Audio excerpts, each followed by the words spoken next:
Hello everyone, and I'm Beastly Eel. In today's video, we're going to be talking about the latest episode of Harley Quinn. So in this episode, it takes place right at Poison Ivy and Harley Quinn getting into their condo together. You find out how much it was to not only buy the place but also furnish it as well. So as they're settling in to get themselves ready for their love nest, all of a sudden they get a knock on the door, which they really don't want to answer. However, Harley Quinn eventually answers the door, and it turns out to be none other than King Shark. Apparently, he's in Metropolis because it's cheaper rent, and apparently he has all his children. But he's got a hot date and needs somebody to watch his kids. And apparently, all the nannies and all the nannies and babysitters he's tried in the past have either quit or been eaten. And so Harley Quinn's like, well, we don't want him. And he's like, well, you're gonna take him because you're my only option, and you're the godparents. So while he's getting ready to leave, she goes, I'm gonna kill them if they destroy this place anymore. And he goes, oh no, I promise you, like, they'll kill you before you kill them. He goes, unless you feed them nuts, and then they will die. And so Harley Quinn yells as he walks away, going, I'm gonna feed him nuts, and he's like, no, you're not. And so Poison Ivy then decides, well, I'm not dealing with this, so I'm going to go meet with Miss Luther and have a talk with her because she wants to have a meeting about the Green Initiative that she has. So she then leaves, and Harley Quinn is stuck with the children, is the best way to phrase it. So they start tearing things up, and she's trying to distract them as much as possible. So Poison Ivy meets with Miss Luther, where they're at a school to talk about the funding of the Green Initiative. So it turns out the dean, or the person who's in charge of the grant at the very least, or in charge of the science area, is Dr. Woodrow, I believe is how you pronounce his name. And apparently, what we learn rather quickly is that Poison Ivy used to date him. So apparently we get Poison Ivy's backstory in this. So I'm going to quickly go over Poison Ivy and then move over to what happens with Harley Quinn, because eventually they come together.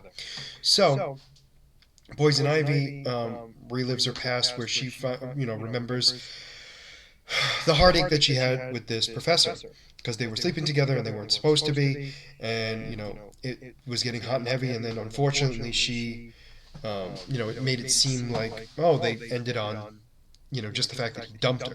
But in actuality, what happened was, we found out that he wasn't able to come up with his own ideas, or at least massive ones that he could think of on his own.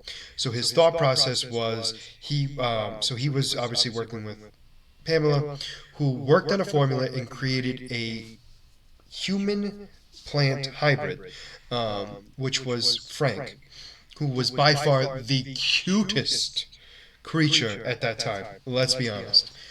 Frank's not as cute now, but he definitely was then. And so the whole point was, Ivy created that. And so what happened was, the scientist tried to take it for himself. She refused to allow him to do that. He says, well, I'm in charge and I get to do what I want. Pushes her over, knocks over a bunch of pesticides that was filling up into the room. And so he runs, shuts and locks the door behind her. And she's like, well, what are you doing? I'm going to die. We're going to die like this. And he goes, oh, no. Don't worry. Like you said, that plant is resistant to pesticides. So he's going to be fine. So I'll just take him once you're gone. So Poison Ivy, or Pamela, goes to the syringe and gives herself the same serum that she gave to create Frank, which turned her into Poison Ivy that we know now. So she then convinces the professor she's going to work with him, and that they should go into the lab together. And so that's when Poison Ivy gets her revenge, ties him up, and is ready to kill him. And he's like, please give me a chance. She goes, you're absolutely right. I should give you the same chance you gave me. And knocks over all the pesticides and watches him burn to what we assume to be death.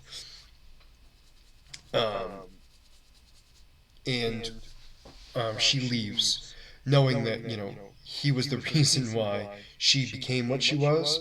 But she also wanted to make it clear, too, like, she's been able to do all these great things in spite of him, in spite of all the bad that he's done to her, and the fact that apparently he tried to twist it into the way where she created a failed experiment, and that's how she became who she was, and nobody believed the truth that it was actually him that caused the problem, and the fact that she had to do that to save her own life. So she leaves there.